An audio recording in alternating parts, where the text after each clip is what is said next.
Hi everyone, welcome back to the final day of Jam. Extra special day today because it's not quite International Women's Day technically, that's on Sunday, but it's the closest day that we can do. So it's our International Women's Day celebration today.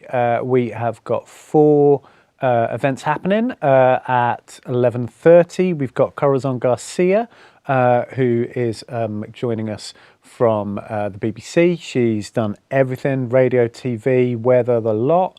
At 2 o'clock, we've got not one, not two, but three women in games who are coming to talk to us from Dan Buster Studios about their experiences as women working in the games industry, which probably isn't the easiest ride, unfortunately, but it's going to be really fascinating to hear from them.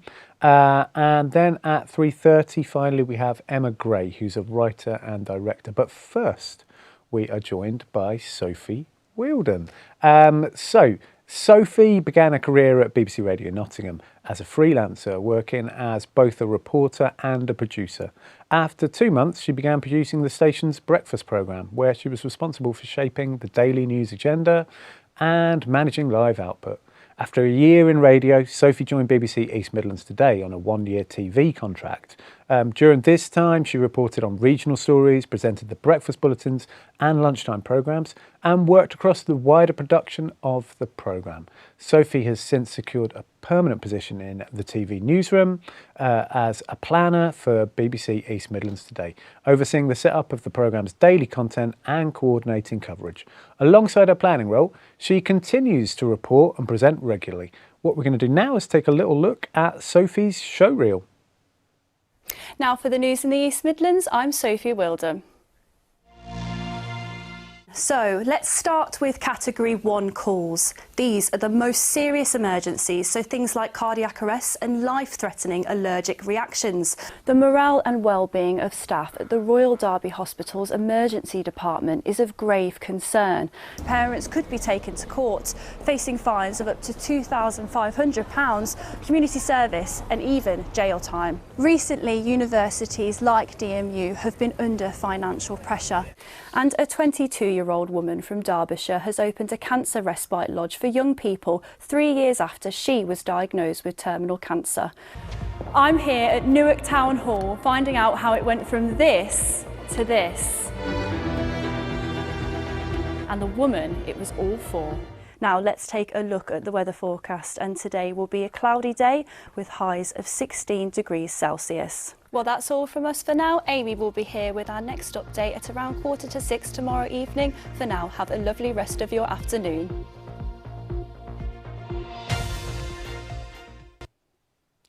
Thanks so much for coming in today, Sophie. Thank you for having me. How did it feel watching that back? Yeah, a bit weird, I guess. A bit weird, staring at yourself. Yeah, it's always a bit weird putting together a show reel. I can imagine. I just wanted to say to the guys at home as well, please don't forget to put your questions only, not memes, not bants, none of those things, in the YouTube comments. Let's get into it. Your career began with an internship at Radio Solent, I think. That's down on the south coast, isn't it? I think. Mm-hmm, yeah. Is that Portsmouth, Southampton? Yeah. Yeah, that's what I thought. So how did that actually come about? So I went to university at Bournemouth. Right, okay. And then when I was coming to the end of final year, I saw that there was opportunities for, it was like a 2-week internship at the BBC, and I just applied for it. And that's kind of how it went. I got 2 weeks working for their breakfast show, and then from there, that's kind of how it started. Yeah. So are you from down that way, or are you from? No, I'm from Birmingham, actually. Oh, right, okay. And so Bournemouth Uni, I mean, maybe you don't want to throw shade on them if you do, if you don't like them, as we stream live to YouTube. But just out of interest, how did you find the Bournemouth Uni experience? Yeah, I loved Bournemouth Uni. I did a multimedia journalism course. Right. So okay. I felt like coming into industry, I was so well prepared. Yeah. I remember actually the first day I started at BBC Radio Nottingham, they sent me out on a story, and I gathered in a multimedia way. So I gathered for radio, TV, and I took pictures for online. Wow. Fast forward a year, the BBC are now pushing a multi-platform approach. Absolutely. So I felt like I was one step ahead. So I would actually recommend anyone who does a degree in journalism actually doesn't specialise does multimedia, because I went into journalism thinking I wanted to do print and magazine. I actually liked radio better, and now I'm in TV. So I feel like just go, if you want to go into journalism, do a range of things. Okay, that's great advice. And that's probably something we can tap into a bit more later, actually, the sort of changes in BBC's strategy. So yeah, that would be good. When you were doing that internship at Radio Solent, like, what did you get from that? What did you learn?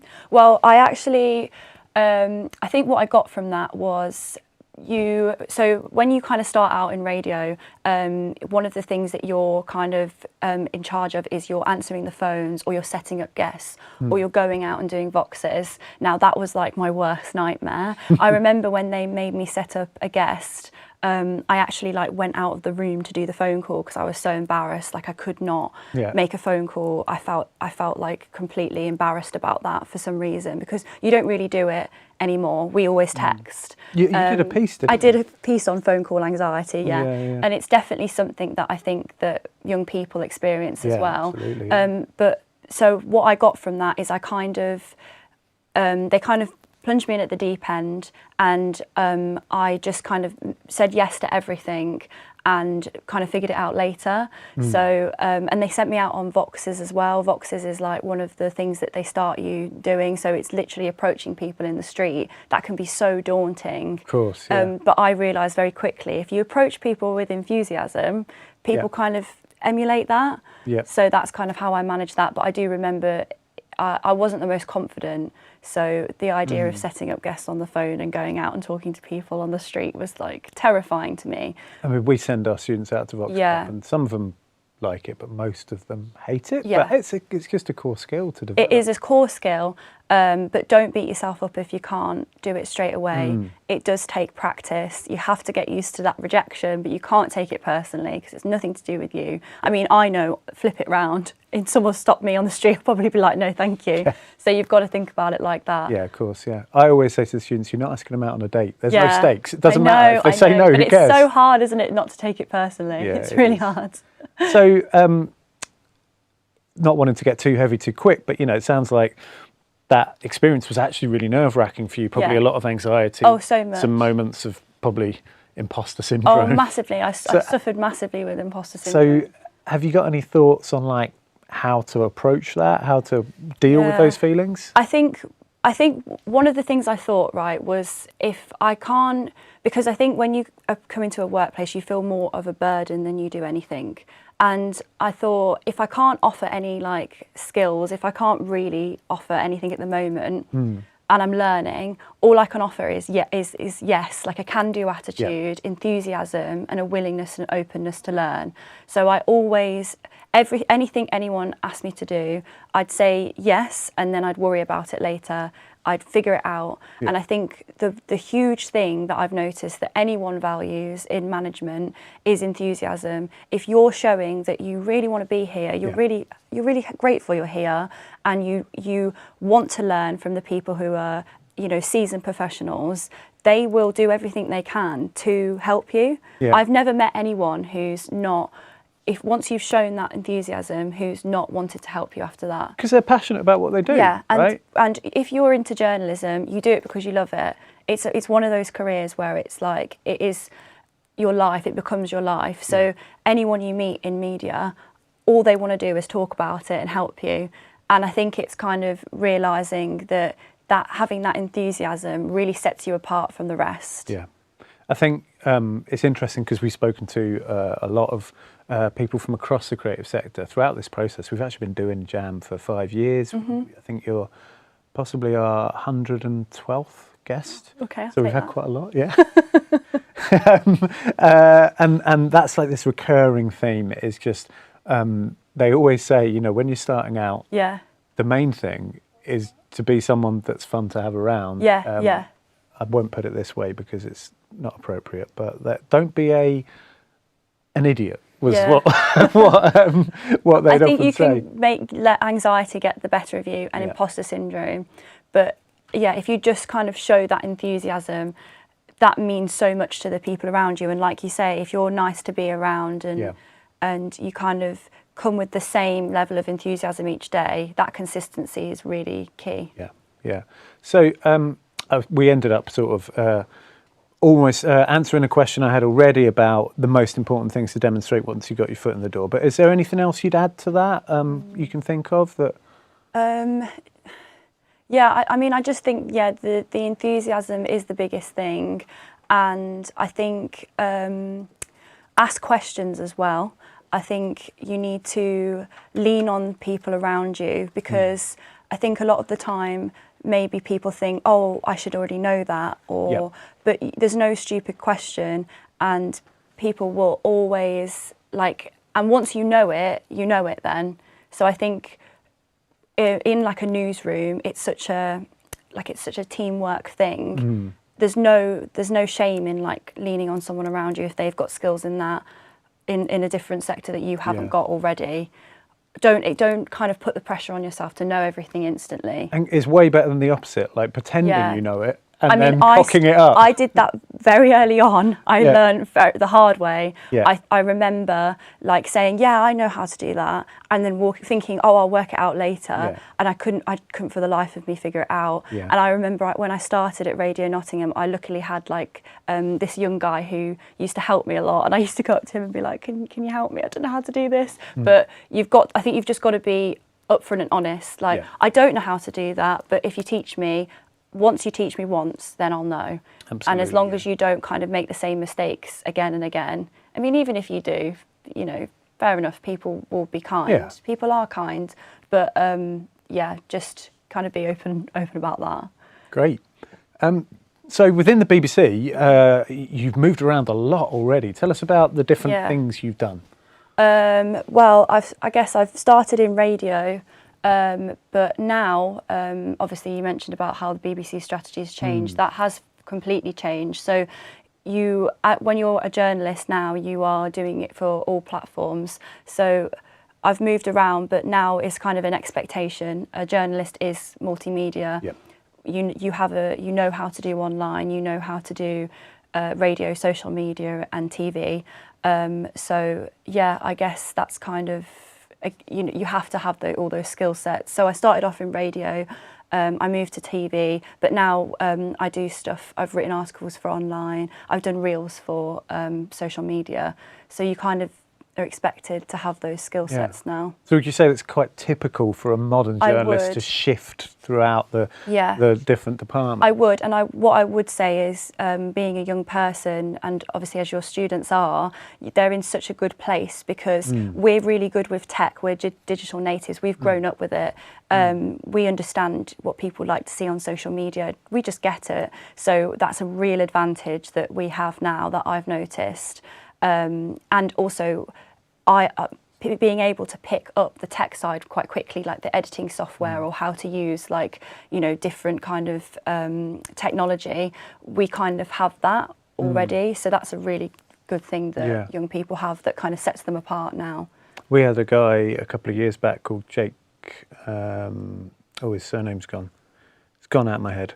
But anyway, he was great. And one of the things that he told us about was how he got this internship at Sky. And what he wanted to do was be a boxing reporter. And he got in, and everyone in the team was sort of 50 plus. Yeah. And he was looking around thinking, what can I do that they don't know how to do? And he was like, well, does Sky Boxing have its own Instagram? And they were like, well, I don't know. Yeah.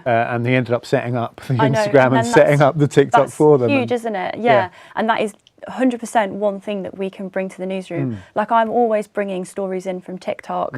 I'm like the phone call anxiety. That's something that I know about because I'm, younger generation, and it's just so valued now in a newsroom. And as well, like a lot of people come to me and ask me about trends and stuff. So we've got knowledge and skills that other people don't. It's a really great time to be a young person in journalism. That's really, really interesting. So you've been both in front of the camera and behind it, in a production role at least, in terms of behind the camera. I don't know, do you do much actually camera work, or? No, I don't do the tech side. So what are the key differences between presenting and producing, and what's your fave? There's lots of differences. I think they're completely different.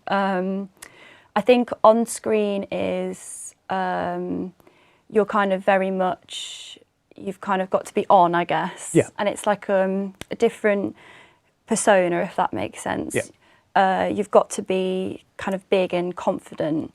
And production side is more, you've got to be very organised. You've got to, be very meticulous. I wouldn't say I've got like a favourite. I think both have their advantages, but they are just very different. Yeah, of course. And they do overlap in ways as well. And I think doing both sides of it help you understand the other side. Yeah. So when I'm presenting or reporting, I then understand more about the importance of, having the story set up right. Yeah. Having that kind of production done well, and vice versa. It's good to see both sides of the coin. And I think as well, like some people kind of say, oh, I want to do production and stick with it. And that was me. I always wanted to be a producer. My goal was to be a TV producer. And then I got an opportunity to be in front of camera. My worst nightmare, literally my worst nightmare. But I said yes, figure it out later, as I always do. And then quickly go on YouTube and watch loads of videos. Quickly like, oh my God, panic. But then realise that actually I do enjoy that. So I think with journalism, you've just got to try everything. Yeah. And then kind of you can figure out what you like from there. So how does a presenting opportunity just come about? Like someone's off ill, in you go? Or? Well, not it wasn't that for me. For me, it was I went for a job that was pie in the sky. There was no way I was going to get it, but I thought, you know what? I chuck my hat in the ring. I'll go for it. Why not? Show willing. And I went for it. And I didn't get it, but I'd performed really well in the interview. Right. And then they'd said, oh, well, actually, someone's going on maternity leave for a year. Right. We could train you up on everything and give you a year contract in TV. So it was actually going for something that was really pie in the sky and just showing willing that then ended up me getting a year in TV. Yeah. And they trained me up on production, reporting, presenting, just all of it. And then from then, I just kind of kept my foot in the door and got a permanent contract after that. Yeah. And do radio production and TV production follow similar kind of, is it quite a similar sort of process? Or I would say so. Like I'd say, because when I worked as producer of the breakfast show at Radio Nottingham, I thought that job was very demanding. It was very difficult. Early starts? Well, sometimes, but I worked as the day producer mostly. Right, okay. So you've got like, I think it was like 5 or 6 slots, I can't remember, to fill, all with new guests about new talking points. And you had like a day, it was very demanding to do that. And because I'd started off there, now with TV planning, I find that like a bit easier. Because the skills do overlap, but I think radio is harder because you've got more to fill. You've got more programme to fill. You need more guests. It's faster pace. Whereas TV, you've got a set amount of minutes to fill and a programme, and you know exactly what you need for that. Yeah. So you learn to kind of pivot very quickly. Like my news editor said, a good skill to have when you're a producer is if you come up against a wall, don't keep hitting your head against the wall, find ways around, above, underneath. Yeah. And that's essentially, if a guest says no and you can't do a story you wanted to, how can you switch and do a different angle on that story? Yeah. Who can you find that can talk about it differently? Our students experience that a lot. Yes. I mean, it's particularly hard for them because they're students. They're students. Yeah, I get who that. wants to speak to them. I know, 100%. I understand that. And actually, I remember at university coming up against that constantly and being quite disheartened by it. Yeah. And then when you get into industry and you call them up, I'm from the BBC, most people say, oh yeah, I'll do that. And it's so much easier. Yeah. But I think for students, it's really difficult, but actually you're building that resilience really early. Yeah. And that skill that you can say, okay, this angle's not going to work. Well, what if I get a different talker on that? Or what if I go down this road? Or how about I do a different treatment completely? Is really such a skill to have, and one that will set you apart in the newsroom. And you also mentioned organisational skills, Yeah. Which is something a lot of our students struggle with. Do you feel like you're kind of a naturally organised person, or is that something you've had to... I would definitely say no, I'm not. So when I say like, oh, I'm a planner, my friends can't believe that, because like I'm arranging my birthday and they're like, have you planned it? I'm like, no.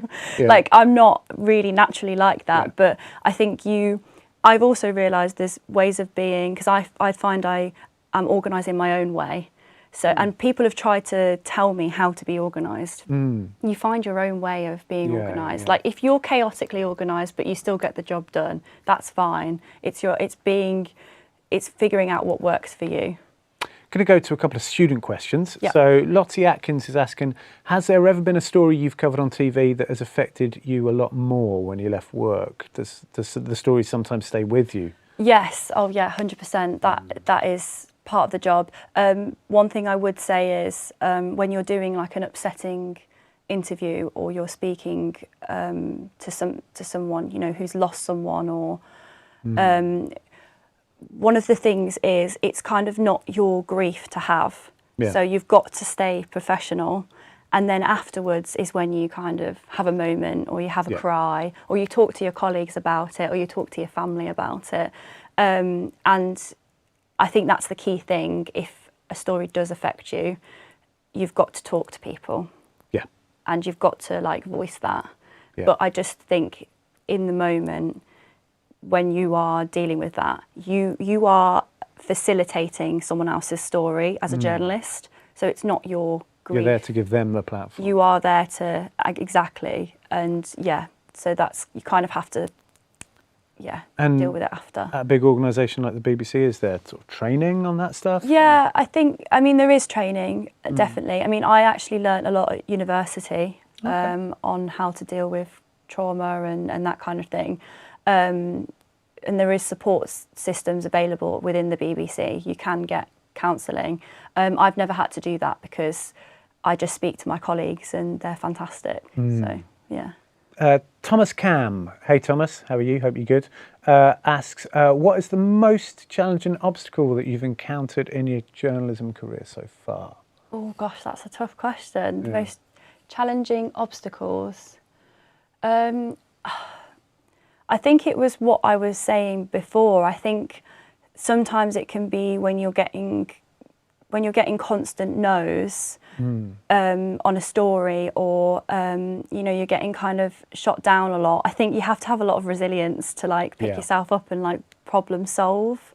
Yeah, I think that's a tough one to answer, but I think that's probably it. Like learning how to problem solve and not take rejection personally is key. We'll come back to some more student questions in a bit, but I wanted to ask you, could you talk us through a typical working day? Yeah, sure. I mean, it depends what shift I'm on, because there's a range of shifts. But say, for example, if the shift I've been doing this week, which is planning, we would have a morning meeting. So we all gather, all platforms, and we talk about regionally what has done the best and why. So we look at the social media stats, we look at the online reads. So there's some sort of data analysis. Yeah, there's a lot of data analysis now. Wow. Okay. So we That's figure a big out shift. a massive shift, and that's actually something that's been introduced whilst I've been there. Right. So and now we're tapping into our audience. We know what our audience likes. So often we figure out stories based on what people want, and we can get a lot of data from who's signed in. We know like regionally who's looking at it, how many women, how many young people, that kind of thing. Okay. So we analyse the previous stories, we go over what we've got for the following day. Then I would work with the producer to figure out, to come up with story ideas, to book all of the stories in, to then tell the reporters and the crew where they need to be. And is that essentially sort of like a brainstorming session? Are you just sometimes sitting down, chatting, saying, well, what if we did this? What if we did that? Absolutely, absolutely. A lot of the time we have a TV programme we say is made up of a lead or a default lead, a talking point and an and finally. So you've got, that's how the programme goes. So say for example, sometimes the producer will be like, oh, I've not got an and finally.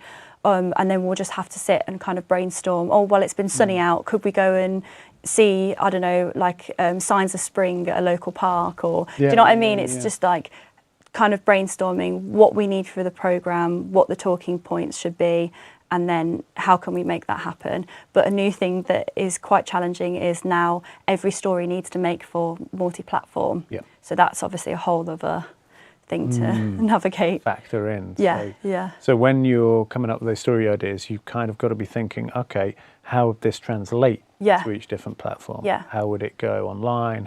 Which is why it's so good to be a young journalist now, because there is so many times when I've said, oh, actually there's a TikTok trend on that, like we could make a reel out of that, and that's where I think it's just so exciting being a young journalist now. Yeah.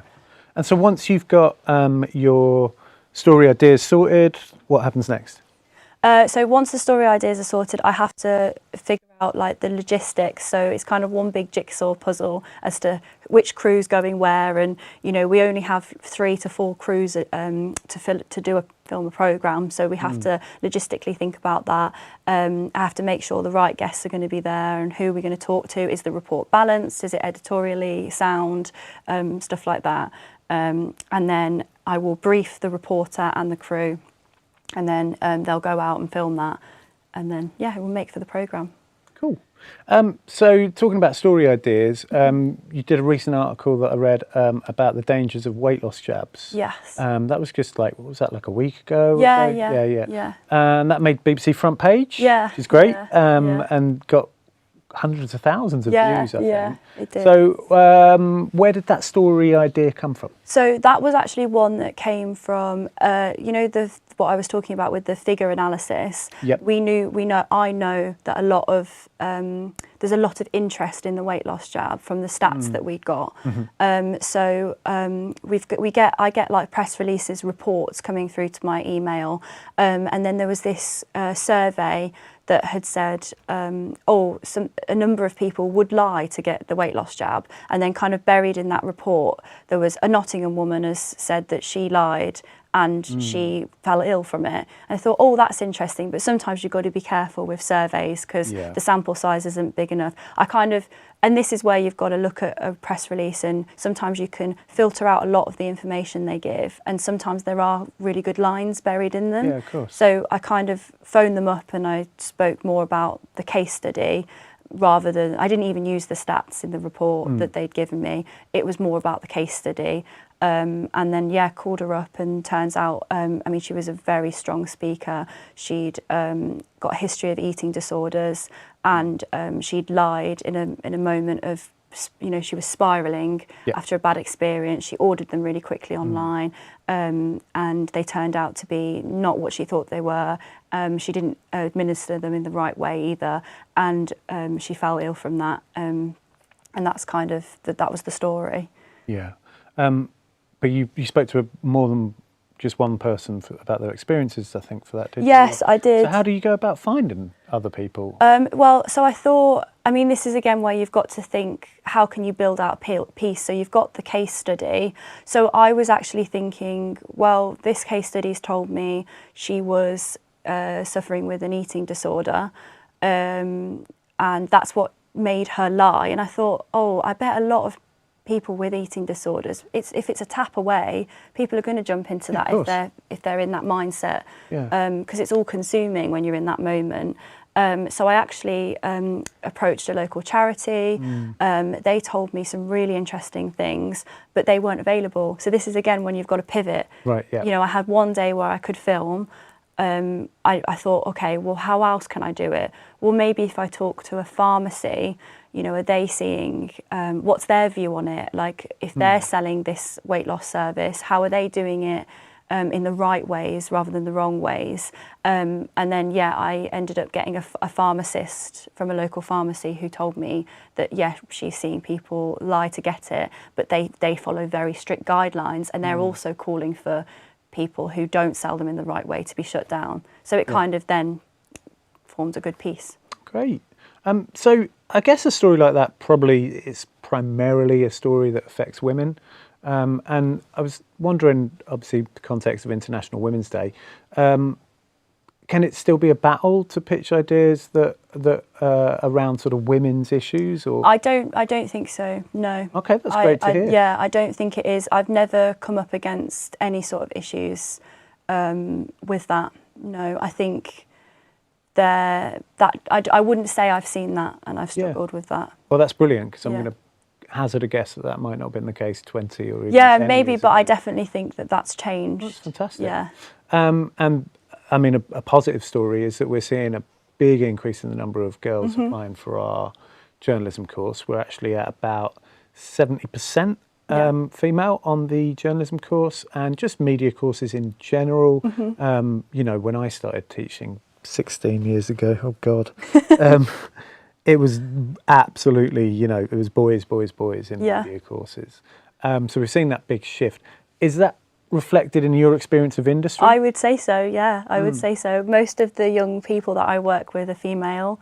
Most of the freelancers that come through are female, and a lot of management that I work with now are female, and they're all absolutely fantastic. It sounds like a really positive environment. Yeah, it massively is. It massively is. And was it like that at uni? Was your course quite... I would say it was quite split. I know now that they've actually changed my university course to go where they offer now like a whole different sports journalism side. That's and a big growing one. That's a big one, isn't it? And I know that there's a lot of male uptake on that one. So I think that's now meant that the course that I did is now heavily female, because I think a lot of men did the course to get into sports journalism. So, but yeah, I think massively reflected. There's loads of female freelancers that I work with, young people. Yeah. And we've touched on your age a bit and how this is quite an early stage in your career.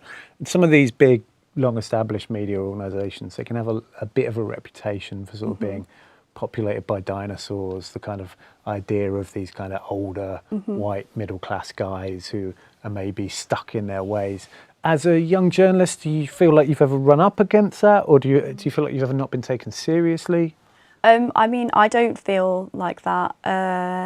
I think the newsroom that I'm in, they see my views as a tool. And I also think, to be honest, especially in the BBC, there's always so much change, and there's been so much change for the people who I work with who are older. You know, they used to edit like on tapes. I don't know, sometimes they've told me about it, I can't believe it, like cutting up tape and stuff like that. So I think that they've had to pivot so much in their career that this now next, like they are open to it, because it kind of comes, it's part and parcel of being a journalist. You have to be open to change. You can't be stuck in your ways if you're going to be successful. Because things are shifting all the time, like the analytics you were talking about. That absolutely, and people just want, I mean, I know that in my newsroom, all we want is the best for our audience, and the only way that you're going to get that is by changing to their needs and what they are, where they're viewing content. We'll go into a few more student questions in a minute, but there was a couple of things I've got to ask you, actually. I'm really interested by that shift towards the looking at the audience and the data analytics. Are there any dangers to that, being led by what the audience want? Yeah, I do understand that as a question. That's a really good question. But I don't think we are as much like led by it as much as we are meeting an audience where their cares are, if that makes sense. Like we're not formulating content based on a bias of what they want to see, as in clickbait. We're more... For example, I know that in Derbyshire, a lot of people want to know about send issues. And so therefore, if there is a send issue or a story, we would cover it, but we would cover it maybe in a bigger way. Or do you see what I mean? Yeah, I do. Because we know that there's an interest there. So it's rather than it is kind of maybe doing it because we know we're going to get reads. It's not because of that. It's more because we want to lean into what the audience cares about, because we reflect our community. And would you say that that leans? Yeah, I mean, I think so. I think it's. I don't know whether it's improved programming exactly. I would say that it's just a really good insight into why it's important to cover stories on different platforms. And it informs us as to what the audience is interested in. So I don't know, when you say improve programming, what do you mean? I guess like in the sense like now that you're able to factor that information in, are you actually kind of meeting the audience's needs better, I guess? Yeah, I guess so. Yeah, definitely. We are uncovering what they want to see, and we are reading about what they want to, what their interests are. So yeah, definitely, it does make us lean into content that maybe we wouldn't have known to do before. It does sound like it sits in a very different place to the kind of clickbait world, the social media bubble world. Yeah, like, yeah, we're not. I know what you mean. Yeah, we don't the filter bubbles, and it's not necessarily that. It's more informing us that there are stories that they're interested in, and maybe we would do that in a different way, or we'd maybe expand it out, or for example, like if we did a report on Send in Derbyshire, we wouldn't just do the report. We'd do a report and we'd get a guest off the back to talk about it. Like, do you see what I mean? We grow that programme piece rather than just put it in because we know that people like it or want to hear about it. Not like it, want to hear about it. That sounds good. Yeah. So some student questions. Aaron Farron asks, what's your favourite moment on the BBC so far? Oh, my favourite moment on the BBC? I have to say, when I got my mum on the radio once. Oh, what was your mum talking about? She was talking about empty nest syndrome. So when my brother went off to university, and I got her on the radio to talk about it, and it was just it was a great moment. Yeah, I can imagine. Sophie mentioned to me before that we were talking about the newsreader, that awkward moment where like the program ends and you've got to keep smiling. And apparently your mum said that you looked like dead in the eyes. Yeah, I kind of looked dead in the eyes, so she was like, maybe make your smile meet your eyes a bit more. But thanks, Mum. Thanks. Would you, Grace Siddons is asking, would you ever change your career, and if so, why? I don't think I would. I think there is so much opportunity within the organisation I work for, and I think journalism is just what I love. I just love journalism. It's more than a job. It's what you are doing good for the community, and you are... I don't think I would probably change my career, no. But in a way, you're probably going to have 10 or 15 different careers within that career. Oh, absolutely. Well, that's because it. You're going to be... You're going to keep moving around. Evolving. It's constantly changing. I don't know whether the job I've got now will be the same. You know, I don't know whether linear TV is going to change. So, I think exactly. I think we might have lost your mic, Sophie. So it's probably a battery thing. We'll just, luckily this isn't live TV. Welcome Paul Bateman. Everybody at home, you can enjoy the company of Paul Bateman for a moment. So we'll just get this sorted out, guys. Hold on. Can we cut to some one of those test card screens and we can have some easy listening? There we go. Thank you. Is that already on? Okay, great. Yeah, I think actually it was the aerial. Right, okay. How long has it been out? 2 minutes, but I've been using the ceiling You've been mic. using the ceiling mic, so they've been actively all right, yeah. These things happen, don't they? They do.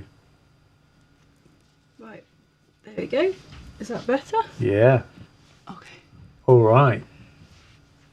Welcome back after that short and refreshing break. So we were talking about your career, and although you sort of said, well, this is it for me, journalism, I've found my passion, which must feel great.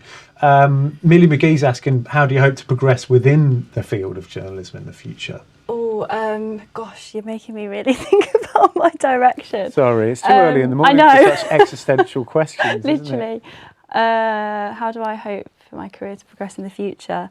What was the pie in the sky job you applied for? Actually, the job I've got now, but it was because I didn't have... because you didn't have the experience. Yeah, I just didn't have the experience now, How do I hope it to progress? I think I want to do more I'm working on a couple of like investigations. I want to do some investigations. So I'm hoping to do some more in-depth stuff. Right, okay. I would like to do, some real impactful reports that hopefully will have like real change. So that's kind of the direction I'd like to go in, I guess. Is that stuff harder to pitch? Because presumably what you're saying is I need quite a long time with this. Yes, yeah, it can be harder to pitch, but the team at where I work are really, really supportive. So I'm at a point where they're interested in the pitch that I've made. It's just getting the time to do all of the background, and that can be the difficult part. Like, do the journalism, as we say. And do you know what form that will take? Is it going to be... Again, yeah, it's like multimedia. Everything we do has to be a TV piece, an online piece, social media, and then some form of radio, whether that's a package, a two-way, or I guess... Podcasting?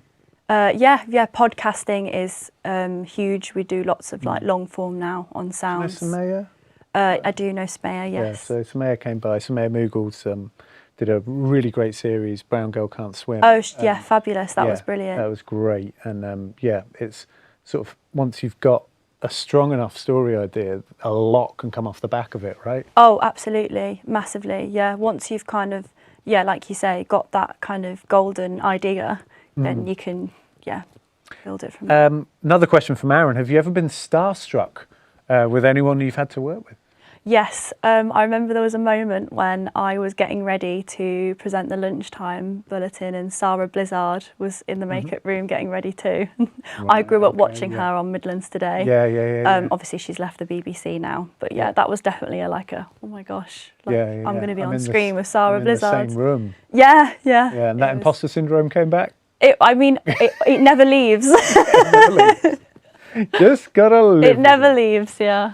Yeah, I'm not sure who this question's from, it doesn't say, but have you ever considered getting into sort of long-form documentary stuff? Yeah, I mean, I would definitely love to do that. I think some of the pieces that I've done probably could have lent itself to that, but it's hard because the daily churn of news is quite relentless, so it's finding the time to actually invest time into that. But 100% in the future I would love to do long form. Yeah, and I mean that's a really kind of different skill in a way, isn't it? Oh, massively, yeah. And I think what I don't know about your students yourself, like in media, I think one of the reasons why we like journalism and media is because we've probably got short attention spans.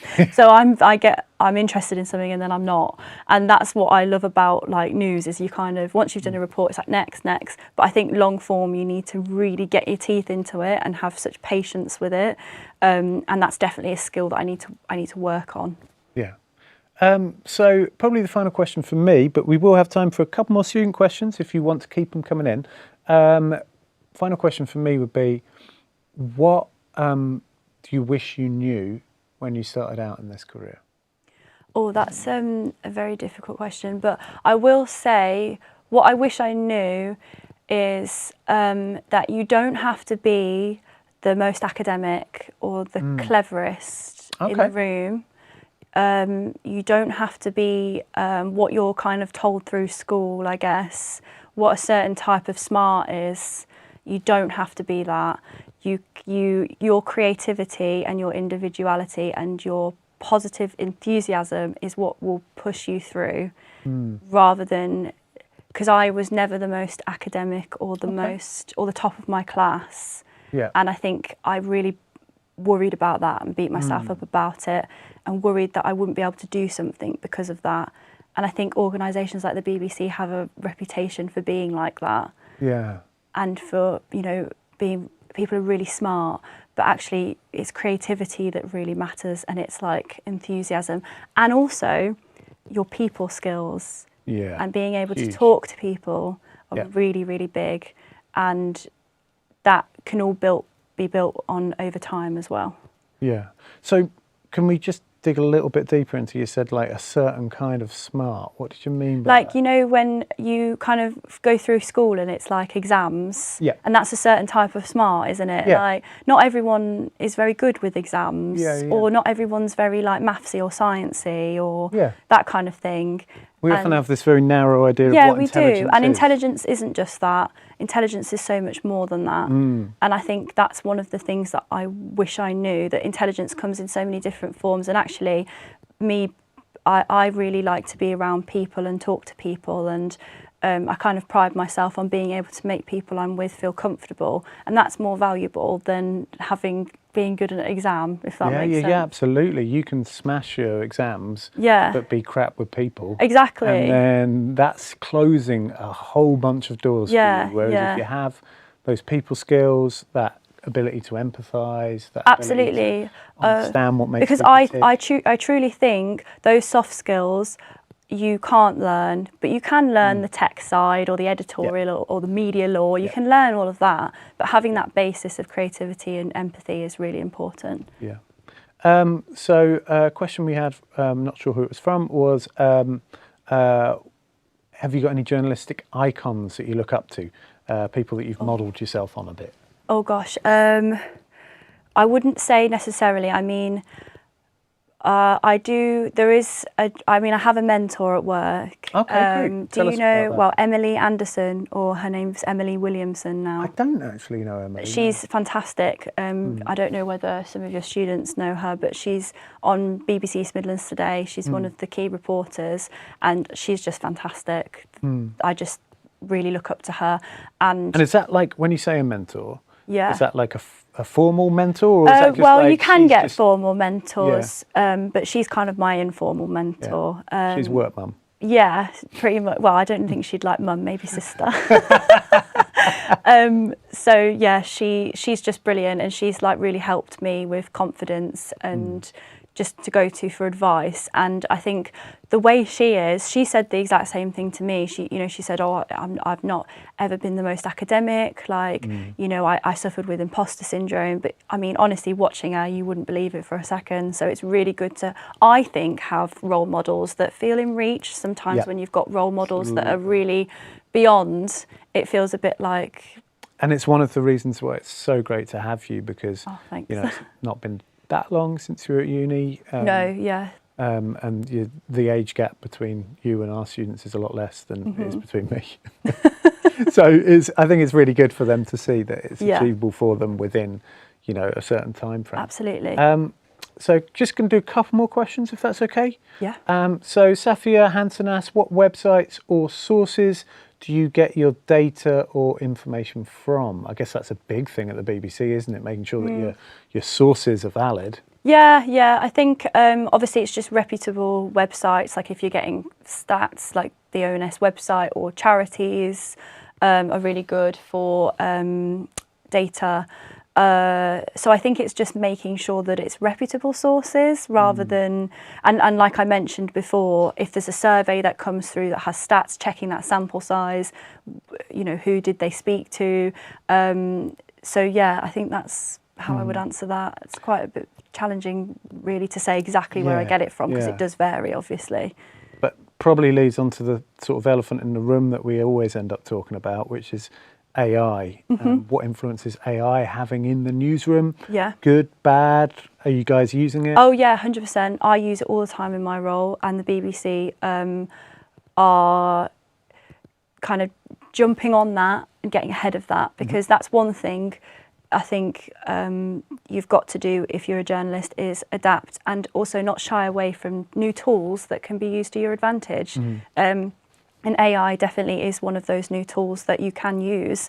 But yeah, it's definitely important to check sources when you, like, I would never put something in and rely on it as fact. I would use it, for example, for, like, say yesterday I needed to find, fuel prices are rising. We wanted to talk to a local petrol station. I wanted to find an independent business, so I didn't have to go through, the switchboard for Texaco with BP. Exactly, and also highlight the struggles of a local independent business. So I would use AI as a tool. Can you, find me some local independent businesses in the East Midlands region?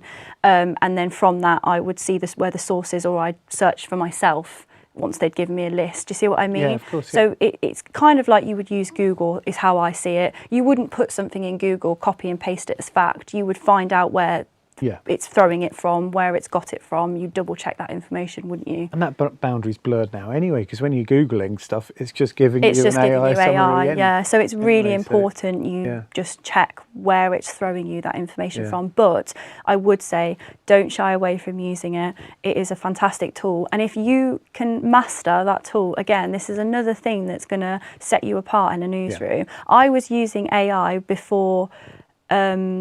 way before the BBC started going, oh God, we need to jump on this now. And a lot of my colleagues were like, oh no, and I was like, no, you can use it in this sense, but people are really like untrustworthy of it. But you have to obviously have that integrity about it, but it's still a good tool to use. Would you use it for story ideas? Yeah, you can. Well, you can use it for story ideas, but I wouldn't say it's great for story ideas. I'd say it's really good for like giving you ideas for like guests. If you have a story idea and you say, oh, I want to talk to someone about this, are there any local organisations that does this? Yeah. It's really good for that. Like, for example, there was a recent story that I needed to set up, and it was about, I can't remember what it was. It was the reaction to something, and I wanted like a diverse range of people in a certain area, and it literally gave me a group that meet every Wednesday, and they all do singing for their mental health, and we ended up going there, and it was a fantastic piece, with people in our area, so it was really good for that. Yeah, so it can be good for ideas. Yeah. Well, it's been amazing chatting to you, Sophie. Thank you. Thank you so much. That's probably quite intense for you. Yeah. A lot longer I'll be thinking about my the career average after news report as well. Yeah. Sort of 45 minutes solidly on the camera. But it's been really, really good chatting. Yeah, thank you for having me. It's a pleasure. Really inspirational, I think, for our students. Some really good advice, and I feel really confident that they'll sort of be looking at you and thinking, oh wow. It's such an exciting time to be a journalist, and people should feel really excited about being in media. And as a young person, it's just a great time. Yeah. Okay, love it. So we've got the other half of our BBC Double Bill coming up at 11:30 with Corazon Garcia, who is a little bit further along in her career, I suppose, and has also experienced a lot of different things, a lot of different job roles. So she'll have some really interesting and probably quite different takes to Sophie, which is also great to hear, to have that kind of plurality of views. So that will be kicking off at 11:30. We will see you then. Thanks again, Sophie. Thank you. See you in a bit.